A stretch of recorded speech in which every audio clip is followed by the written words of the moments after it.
A Noite do Berrador. Essa história aconteceu lá em Cícero Dantas, na Bahia, há uns 20 anos atrás. A maioria do povo nem mesmo ficou sabendo do que ali se deu em certa noite. Marcos chegou ali em Cícero Dantas sozinho. Vinha para trabalhar como caseiro na fazenda Baiaco.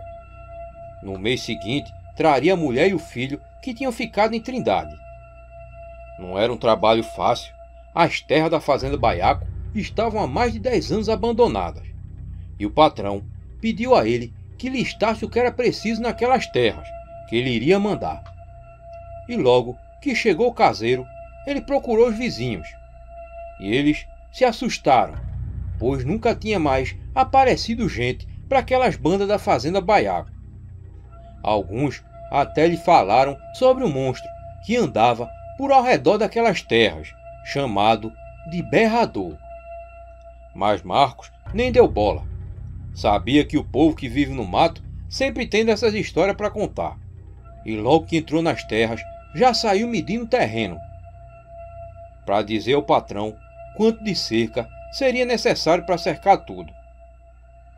E quando chegou na casa, começou a avaliar cada parte do local, para no fim daquela semana voltar e entregar tudo ao patrão, informando a ele o que era necessário de material para reformar a casa e a cerca. Na primeira noite, Marcos se ajeitou como pôde na casa. O lugar era só poeira e mofo. Mesmo assim, ele conseguiu arrumar uma rede. Por sorte, muitos móveis não sofreram com cupim. Fez um café e comeu com um cuscuz no velho fogão a lenha. Mas ali perto andava uma criatura diabólica. Era o lobisomem berrador. Um ser que já tinha matado várias pessoas por ali em Cícero Dantas. Inclusive, era esse o motivo da fazenda Baiaco estar abandonada, porque ninguém queria ir trabalhar naquelas terras. 10 anos atrás, o último caseiro tinha sumido, após alguns dias morando na fazenda. Não só ele sumiu, como a mulher e os 2 filhos. Semanas depois, foi que a polícia encontrou os corpos, já em estado de decomposição na mata. Na cidade, logo se falou que o autor dos crimes era o tal lobisomem berrador. Aquelas terras realmente eram a morada desse aterrorizante ser. E naquela noite, algo havia incomodado o berrador. A criatura andava pela mata, farejando algo. Era um cheiro estranho que logo lhe chamou a atenção. Aquela besta fera sabia que há muito tempo ninguém andava por ali, nos arredores da fazenda Baiaco. Depois de comer, Marcos saiu de casa para fumar um pouco. Desenrolou seu fumo e começou a fumar antes de se deitar. O corpo todo lhe doía da viagem e do dia avaliando tudo por ali. Ele ficou ali fumando, quando de repente ouviu um som de algo se aproximando. Ele achou aquilo estranho. Era um passo de gente. E ele estava a quilômetros de distância da última casa. Quem seria? Talvez um vizinho querendo lhe dar as boas-vindas, pensava ele enquanto soltava a fumaça no ar. Ficou atento e logo os passos se aproximavam. De repente, surgiu por uma vereda um ser de aparência horripilante. Marcos ficou paralisado, enquanto sua mente tentava entender o que era aquilo. O caseiro conseguiu ver as feições daquela criatura. O rosto lembrava o de um jumento, mas também parecia um cachorro. A criatura também não esperava encontrar alguém ali naquelas terras que há anos estava abandonada. Era ele, o lobisomem berrador. E como se acordasse num pesadelo, Marcos correu para dentro da casa. De repente, ele ouviu aquele berro terrível. Vixe Maria, um lobisomem. O povo estava falando a verdade, disse ele, e trancou a porta e ouviu aquele berro. Era um berro terrível de gelar a alma do vivente. Lá fora, tudo estava em silêncio, mas logo se ouviu o som de alguém andando ao redor da casa. Os passos iam de um lado ao outro. O coração de Marco estava acelerado. Foi quando veio aquela pancada na porta. A madeira toda se estremeceu, levantando poeira, e estavam nela há anos. Por sorte, o material da porta era madeira antiga, madeira de lei. Só que o que a porta tinha de resistência, as paredes tinham de fraqueza.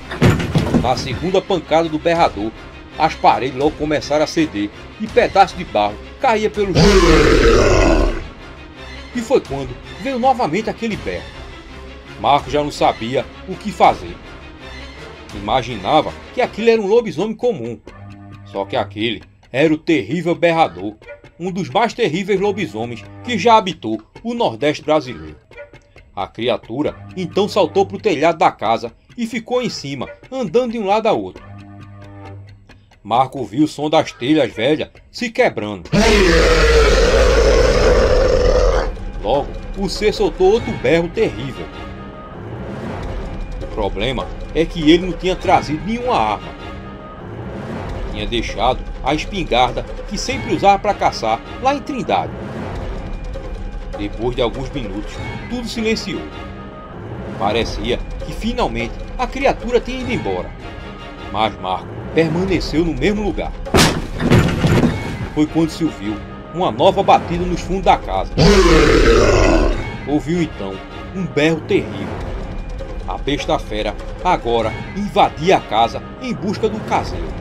Pegou então a faca que tinha acabado de usar e correu pulando a janela. Não demorou e logo escutou a zoada de algo vindo atrás dele. O berrador saiu dali farejando o ar. O que tinha lhe atraído foi justamente o cheiro do fumo que Marco estava fumando. Porém, quando chegou na mata, a criatura não viu ninguém. Procurou e nenhum sinal do homem. Na mata, Marcos corria mais que podia. Tudo que tinha era uma faca que tinha pego na cozinha. A mata escura tornava tudo mais assustador. Lá de trás, ele ouviu aquele pé. A criatura estava cheia de ódio e lhe irritava sempre que alguém conseguia escapar.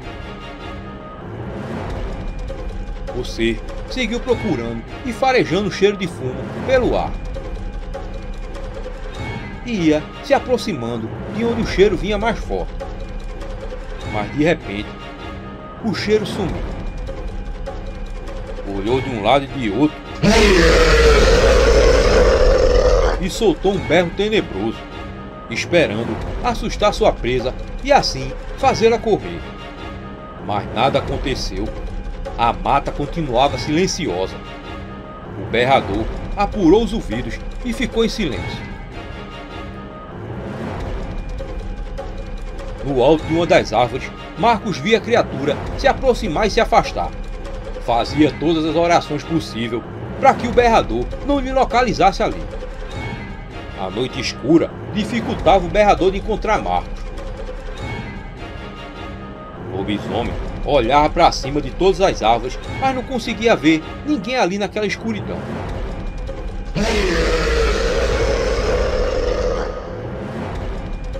Logo, passou a soltar seus terríveis berros na tentativa de chamar a atenção da presa. E assim ela se revelasse. Por toda a madrugada, Marcos viu aquele ser passar por baixo dele, cheio de ódio, sempre com seus berros soltando de vez em quando. E foi só quando o dia amanheceu que a criatura correu e não voltou mais. Quando ele se sentiu seguro, o homem desceu da árvore e saiu mais rápido das terras da fazenda Baiaco. Decidiu nunca mais voltar. Levou dali apenas a história daquela noite aterradora de seu encontro com a macabra criatura chamada Berrador.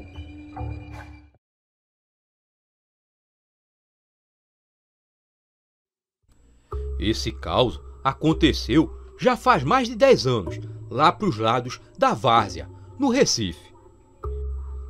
Naquela manhã de domingo, Mateus ia comprar o pão para fazer o café da manhã. Mas quando abriu a porta, deu de cara com uma cena macabra. Chico, seu cachorro de estimação, estava morto. Mas não só morto, mas estava todo destroçado. Mateus ficou estarrecido ao encontrar o animal naquele estado. O primeiro pensamento foi no filho. Ricardo, de 11 anos. O menino amava aquele cachorro. Ao lado dos restos mortais do animal estava a coleira, que não deixava dúvidas de que aquele amontoado de sangue e ossos eram do cachorro Chico. Pensou em que animal poderia ter feito aquilo. Enterrou o que tinha sobrado do cão e limpou a calçada antes que Ricardo acordasse. Apenas deu a trágica notícia ao filho. Eu não disse para você prender ele, meu filho, disse Mateus ao filho. Mas eu prendi, papai. Só que ele deve ter escapado, disse o menino triste. Era verdade. Chico era um cachorro muito esperto e sempre arrumava um jeito de escapar da corrente que o prendia. Ricardo estava abalado. Pai e filho moravam sozinhos ali. Depois do almoço, ainda naquele dia, novidades chegaram. Os vizinhos também tinham histórias parecidas para contar sobre aquilo ocorrido naquele domingo. Sabe uma coisa estranha, meu filho? O cachorro de seu Deodato também apareceu morto, quase igual a Chico. E o gato de Dona Beatriz sumiu desde ontem. Tudo nessa noite. Estão achando que tem algum bicho feroz matando os animais aqui. Que bicho será, papai? Perguntou o menino curioso. Ninguém sabe, mas de todo jeito é bom você não ficar até tarde na rua. Esse bicho pode muito bem ter vindo lá da mata da BR. Falou o pai, se referindo à enorme mata da várzea que cercava a BR-408. Volta e meia, os moradores dali encontravam animais silvestres. Mateus pensava que aquela mata podia esconder alguma fera selvagem de grande porte, como uma onça. Mais tarde, ele já se preparava para sair para o trabalho de vigilante numa fábrica de refrigerantes. Pegava de 11 da noite e só voltava lá pelas 7 da manhã. Porém, tinha que sair cedo para pegar o ônibus da empresa que passava de 10h20 da noite lá na BR. Ricardo já estava acostumado com aquela rotina desde os 8 anos. O pai, antigamente, trancava ele em casa, mas quando ele fez 10 anos, passou a deixar a chave com o filho, caso ele precisasse sair com urgência da casa. "Cadê a bênção do papai?" perguntou ao filho. E após a resposta do menino, ele saiu e ouviu a porta ser trancada. Ricardo, depois de trancar a porta, ligou a TV. Ele já estava acostumado a dormir tarde devido ao trabalho do pai. Estava passando um filme de terror e o menino ficou ali assistindo. Quando deu meia-noite, o filme terminou. Mudou de canal para ver se tinha algo interessante, mas acabou desligando a TV. Decidiu ir dormir. Era segunda-feira e mais tarde ele iria para a escola. Quando entrou no banheiro para escovar os dentes, ouviu o som de latido lá fora. Era de algum cachorro da rua. "É bem capaz do bicho que matou Chico ter voltado", disse o menino, correndo até a porta. Porém, procurou em vão alguma brecha naquela porta. Lá fora, agora o cão gania, com certeza, com medo de alguma coisa. A curiosidade de Ricardo só fazia aumentar. Em sua mente de criança, pensou que não tinha perigo de abrir só um pouco a porta. E assim, ele destrancou e olhou por um pequeno espaço. Mas tudo estava escuro lá fora. Apenas viu uma sombra se afastando da frente da sua casa. E logo, os ganidos do cachorro também se afastaram. Tomado de uma repentina coragem e movido pela curiosidade, ele saiu na frente de casa. Trancou a porta e seguiu pela frente da casa. Queria ver que bicho era aquele. Lentamente, caminhou até o lado de sua casa, que dava para uma parte da mata da várzea. O via bem perto os ganidos do cachorro e o som de algo pesado, que lembrava os galopes de um cavalo. Oxe, que bicho será esse? Pensou o menino caminhando. E seguiu andando e cruzou a casa de seu Deodato. Nessa hora, o cão soltou os últimos ganidos. O menino se aproximou lentamente ao ouvir o som de mastigado. Ricardo tomou um susto. Após a casa de seu Deodato no campinho, ele viu um ser terrível, bem embaixo de um poste aceso. Primeiro, ele pensou ser uma aranha enorme, mas percebeu que o ser possuía uma cabeça humana. Porém, seus braços e pernas, o coração do menino, só faltava pular fora da caixa dos peitos. A criatura rasgava o cão já morto e mastigava em seguida. Ricardo conseguiu ouvir os ossos do pobre animal sendo quebrados na boca da criatura. O menino pensou em voltar, mas estava com medo de chamar a atenção da criatura. De repente, aquele ser vomitou tudo que havia comido do cão. E como se sentisse que Ricardo observava, se virou na direção dele. Então, o menino pôde ver perfeitamente aquele ser iluminado pelo poste. O rosto parecia o de gente, mas era uma criatura horrível, um monstro. O menino pensou rápido, se corresse para sua casa, a criatura o veria. Foi aí que correu para dentro da mata e se escondeu atrás de um mato alto. Ouviu apenas as pisadas daquele ser monstruoso. O ser andava devagar como uma aranha, a procurar por algo bem perto de Ricardo. Porém, a criatura imaginou que ali não tivesse nada e voltou a devorar o cão. O menino olhava para o lado de sua casa e tentava criar coragem para correr. Agora estava mais distante ainda. Naquela hora, Ricardo se arrependeu profundamente de ter saído de casa. Temia nunca mais ver seu pai, caso aquele monstro lhe pegasse.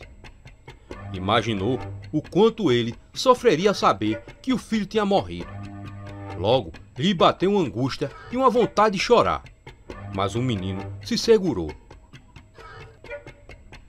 Estava tão perto de casa, era só correr. Era o que pensava. É só eu correr e abrir a porta, pensou ele. Porém, ao pôr a mão no bolso, o menino se assustou. Não sentiu as chaves. Perdi as chaves, pensou ele. Olhou para o chão e pelo caminho por onde tinha vindo. Mas estava tudo escuro. E mal podia ver seus próprios pés. Lentamente, ele se moveu ao ouvir os mastigados daquele ser grotesco. Passava a mão pelo chão, tateando, tentando localizar a chave. O coração batia tão rápido que ele sentia as lapadas no peito. Por favor, meu Deus, faça eu achar essas chaves, que eu nunca mais desobedeço meu pai, pensava ele. Mas tudo que suas mãos encontravam era pedra e pedaço de galho. Essa chave deve estar pelo caminho, em frente à casa de seu Deodato, pensou ele. E rapidamente se levantou do chão, correndo sem nem raciocinar. Corria com todas as forças, olhando para o chão à procura das chaves. Mas não via nenhum brilho de metal que pudesse indicar o objeto. De repente, sentiu que algo lhe segurou os pés. Com a velocidade em que vinha, se chocou com toda a força contra o chão de terra. Quando olhou para trás, viu aquele ser horrendo, com uma boca terrível. E num instante, começou a lhe puxar para perto. Ricardo, movido por um instinto de defesa, chutou a mão daquele ser que prendia seu pé. Ao contrário do que o menino imaginava, o ser não conseguia se mover tão rápido com aqueles braços e pernas enormes. Então, ele levantou e correu na direção de sua casa. Não sabia o que faria sem as chaves e nem mesmo olhava para o chão enquanto corria. Tudo acontecia em segundos e era incapaz para o menino pensar. Logo, chegou à porta de sua casa e inutilmente batia nela, como se houvesse alguém lá. Foi nessa hora que ele olhou para a fechadura e viu que a chave estava presa nela. Tinha esquecido ela lá. Destrancou a porta e foi nessa hora que a criatura surgiu à sua frente. O menino tomou um susto enorme, mas foi mais rápido e abriu a porta e a trancou.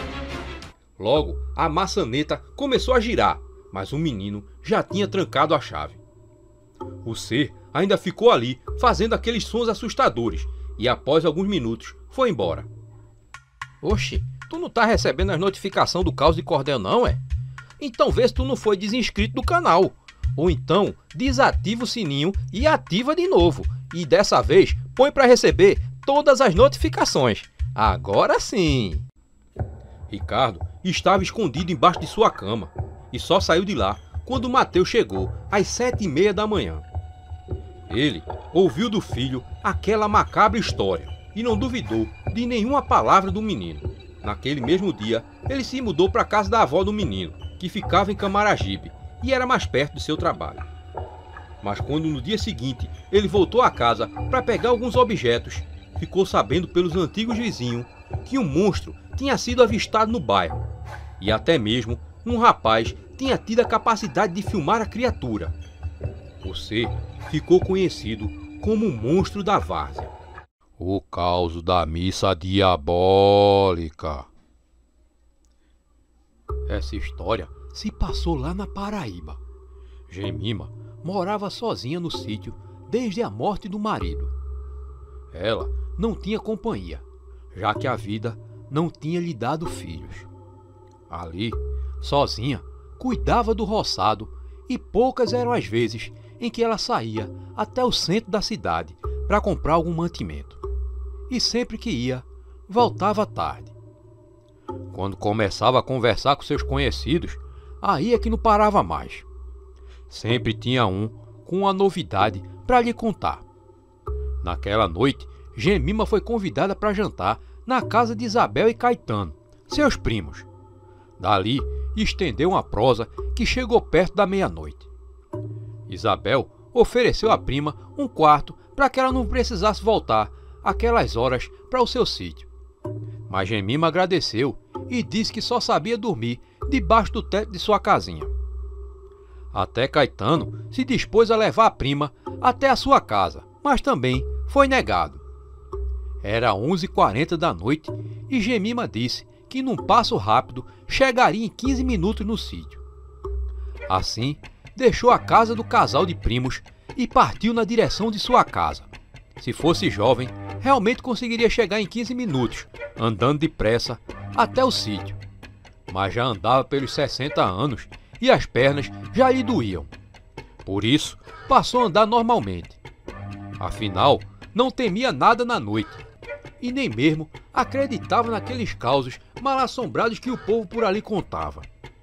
Assim, se aproximava ela da encruzilhada, que passava no meio do caminho que dava para sua casa. Ali, de um lado dava para o sítio dos Moura, e do outro, subindo, ia batendo achando o pecado. Foi quando de repente, lá na frente, bem no meio da encruzilhada, Jemima viu uma pessoa parada. Parecia ser uma mulher com um longo vestido preto. Seria alguém perdido? Se perguntava Jemima. Apressou o passo, pois logo estaria em sua casa. Assim que passou pela frente daquela pessoa, Jemima lhe saudou com boa noite. A pessoa em pé na encruzilhada nem mesmo lhe respondeu. Jemima seguiu em frente, até que escutou aquela voz. Espera aí. Jemima parou e se virou. Achou estranho aquela voz de homem vindo daquela pessoa. Foi quando viu uma face macabra e aterrorizante. Aquilo não era uma mulher, mas sim um homem. E não era o vestido, mas sim a batina de um padre. Jemima percebeu que aquilo era uma assombração. Faça uma missa em nome de Francisco de Assis Peixoto, disse o mal-assombro, se virando e revelando que sua cabeça estava toda ensanguentada. Jemima não esperou duas vezes e saiu correndo. As pernas lhe doíam muito, mas mesmo assim ela fez um enorme esforço para aguentar a dor. Quando olhou para trás, viu que aquele ser aterrorizante tinha sumido. Quando chegou à porta de sua casa e abriu, ela olhou lá para o começo do terreiro e antes de fechar a porta, viu um vulto surgindo da mata. Era o mesmo com batina de padre que vira lá na encruzilhada. Assustada, Jemima fechou a porta e tudo se fez silêncio. Mas a calmaria não demorou. Logo se ouviu o som de passos caminhando pelo terreiro. Façam a missa em nome de Francisco de Assis Peixoto. Enquanto não fizer, eu venho lhe perturbar toda a noite, disse a assombração lá de fora, com uma voz que arrepiava a alma de Jemima. Façam a missa em nome de Francisco de Assis Peixoto. Enquanto não fizer, eu venho lhe perturbar toda a noite, e disse pela última vez aquela assombração. E durante toda a madrugada, Jemima não escutou mais aquela voz. Passou foi uma noite mal dormida. Não conseguira fechar os olhos nem um segundo sequer. Ainda na madrugada, tinha decidido ir na igrejinha da cidade assim que o dia raiasse. E foi justamente o que ela fez. Depois de tomar seu café aguado com uma fatia de pão com manteiga, ela seguiu pela mesma estrada no rumo da igreja. Logo, passou pela encruzilhada. Estava de olhos atentos a qualquer movimento, mas seguiu tranquila até a igreja. Aguardou o padre na sacristia e assim que ele chegou, já foi logo dizendo toda assustada: "Padre, quero encomendar uma missa urgente", disse Jemima. "Mas o que aconteceu, minha filha?", perguntou o padre ao ver o semblante da mulher. "Uma alma penada de um padre me apareceu ontem à noite, me encomendando uma missa", disse Jemima, e assim lhe contou tudo o que lhe passara. O padre ficou pensativo depois de ouvir aquela história de terror. "O senhor acredita em mim, né, Padre Joaquim?", perguntou a mulher. "Eu não deveria, mas assim que eu cheguei aqui no condado, se falava de uma história muito diabólica que tinha acontecido há uns 50 anos atrás. Um padre diabólico foi pego mexendo com o filho de um fazendeiro. O homem enfurecido mandou matar o padre, que fugiu armado, e quando ele chegou justamente nessa encruzilhada que a senhora falou, ele se matou. Deu um tiro na própria cabeça", disse o padre. "Então será esse mesmo padre do cão que me pediu essa missa?", perguntou Jemima. "Se for, não há nada que se fazer. Estava em pecado de carne mortal e se matou. O infeliz que tira a própria vida, assim já se julga condenado ao sofrimento eterno, ainda mais carregando nas costas um crime tão terrível quanto esses. Se for ele, sua alma ficou presa entre o inferno e o nosso mundo, e pelos seus pecados deve vagar em tormenta até o juízo final, quando descerá totalmente para o inferno", disse o padre. "Então o que é que eu devo fazer, padre?", perguntou Jemima. "Nesse caso, nunca devemos fazer uma missa em nome de um condenado ao inferno. Isso seria uma heresia. Nenhuma igreja apoiaria uma missa dessas. É uma missa diabólica. O que você deve fazer é rezar 7 Ave-Marias e 7 Pai Nossos antes de dormir. E não se preocupe, ele nada poderá lhe fazer. Vá em paz, que essa alma condenada não lhe perturbará mais", disse o padre. Assim, Jemima seguiu tranquila e fez conforme o padre havia lhe dito. Naquela noite, chovia e a mulher dormiu tranquilamente. Mas depois da meia-noite, ouviu uma voz vindo lá de fora. Até pensou ser um sonho, mas logo a voz repetiu aquela frase que ela já tinha escutado antes: "Façam a missa em nome de Francisco de Assis Peixoto. Enquanto não fizer, eu venho lhe perturbar toda a noite." Jemima olhou no relógio e já era mais de meia-noite. O que o padre Joaquim tinha lhe ordenado fazer não tinha funcionado. Ela logo começou novamente a fazer reza, mas de nada adiantava. O mal assombro começou então a dar terríveis gritos. Na cama, Jemima seguia com a reza. Foi quando viu uma pancada na porta. Jemima então se levantou e perguntou: "O que você quer de mim?" "Não há nada que eu possa fazer por você", disse a mulher. Nessa hora, os terríveis gritos pararam, e Jemima ficou em silêncio e se aproximou da porta para ver se ouvia alguma zoada lá fora. "Façam a missa em nome de Francisco de Assis Peixoto. Eu quero paz. Estou cansado desse fado de viver na tormenta", gritou aquela voz. "Não há o que fazer. Padre Joaquim foi quem disse: sua alma está condenada à tormenta eterna. Você fez coisas terríveis e tirou sua vida. Não tem salvação para esse caso não.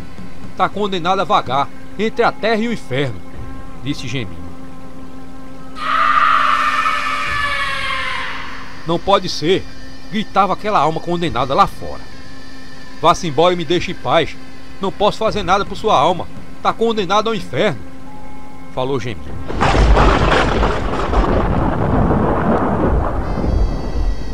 Foi quando, lá de fora, se ouviu um pipoco que mais parecia um trovão naquela noite de chuva.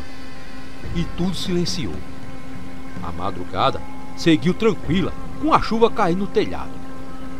Nunca mais que aquele mal-assombro retornou à casa de Jemima. E ela só não se esqueceu daquela assombração, porque deu do povo começar a ver, naquela encruzilhada, justamente de meia-noite, uma assombração, que ficava às vezes parada, ou às vezes caminhando pela mata. Era a alma condenada do padre diabólico, seguindo seu fado de tormenta eterna.